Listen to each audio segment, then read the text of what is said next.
executive orders that were passed by President Obama. A little bit of facts. The first executive order was actually done by George Washington on June 8th of 1789. But it specifically stated that it has to follow the Constitution and can't go against any of the laws.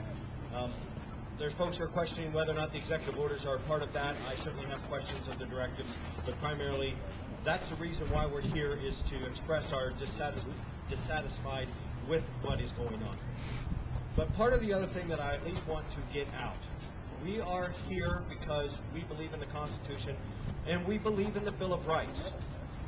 That being said, those of folks that have came here, I haven't seen anybody specifically, but if they are here and they're using their First Amendment right to speak about what they feel, I applaud them for being here. This is what our government and what our system was made based on.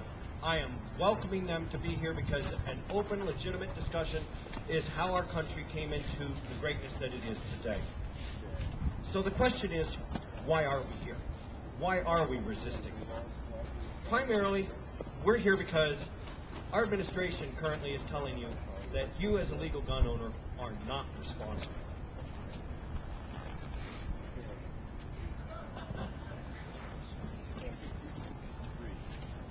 And the entire time that we've been having this open dialogue with the government, and they've been suggesting all these bans, there has yet to be one ban that has been suggested, a bill that has been put into the legislation to actually remove the guns from the criminals.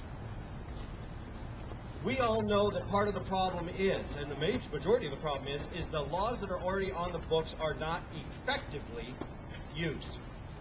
Most of the time, they're not even disciplined in any way, shape, or form. And people need to understand there is language that is being used by folks to create the fear and the mongering that's going on. And we have to understand we can't use the language that they use. Gun control is people control. It has absolutely nothing to do with the legitimate actions of gun owning in here. Gun control. Let's give you a little bit of history. Just in the past 100 years, in Turkey in 1915, they went ahead and passed a registration and then a confiscation of weapons of legal gun owners. 1.5 million Armenians were then rallied up and executed. Russia, 1929, Stalin initiated the registration and then gun confiscation. And between 1929 to 1953, 20 million Russians were executed by the government. Germany, 1933, Hitler initiated registration and then proceeded a year later to confiscate weapons. Between 1933 to 1945, 13 million Jews and dissidents against his party were rallied up and executed. China, 1949, they initiated registration and confiscation. From 1949 to 1976, 20 million Chinese citizens were rallied up and executed. Why do we think the U.S. is immune to greed and the quest for power? It is purely shown by the actions of our government and our legislation that we're not immune. Folks think that it's just not going to happen here. It's happened in this century. It's happening now. Libya, Serbia. Matter of fact, we're even providing them full auto weapons so that they can defeat their government because of what they're doing to oppress them.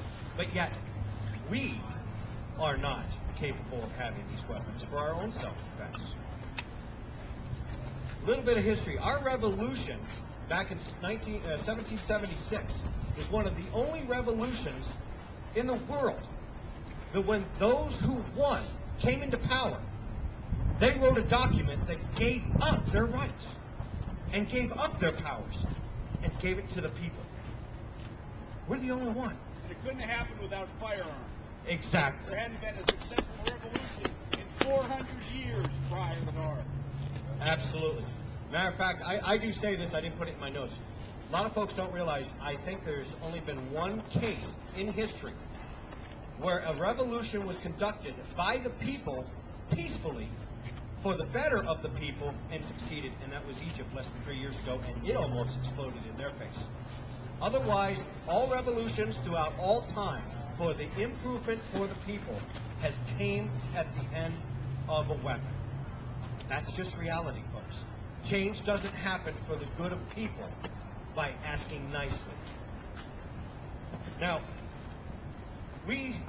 at that point, they wrote the Bill of Rights, and the Bill of Rights, freedom of speech, freedom to assemble, freedom to defend yourself, is not given by a government.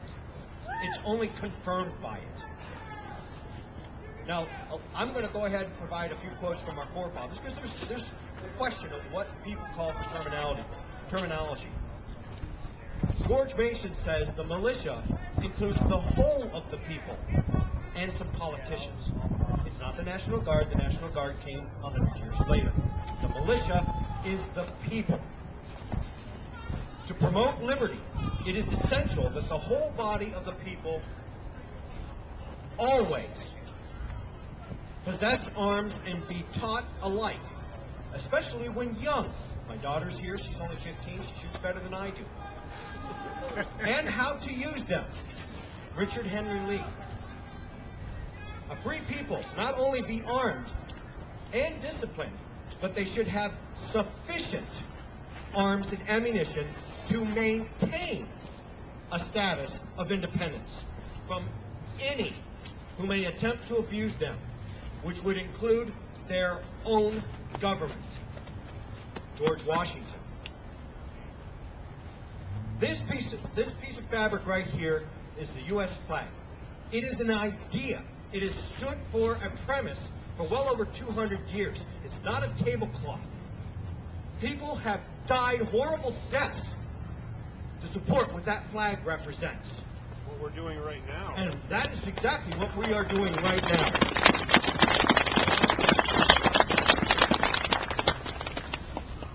We believe it's basic human rights to speak, assemble, and defend our own lives.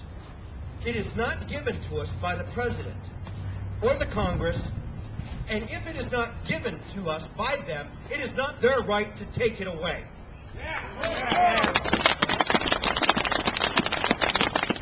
Folks, we need to realize we live in very interesting times, don't we? Quite often I've heard a wise man, quoted wise man as, may you not live in interesting times. I believe Samuel Clemens said that, but most folks don't know who he is. That's Mark Twain. We live in a society of wolves, and we are not going to make change by making more sheep. We have to act. We have to stand up. We have to say and confirm what is our rights. Folks who didn't show up today because it was too cold, they're part of the problem. Folks that were afraid that they just wouldn't make a difference and didn't come today, they're part of the problem. Actions matter. Talk is cheap. Liberty is not. Thank you, folks.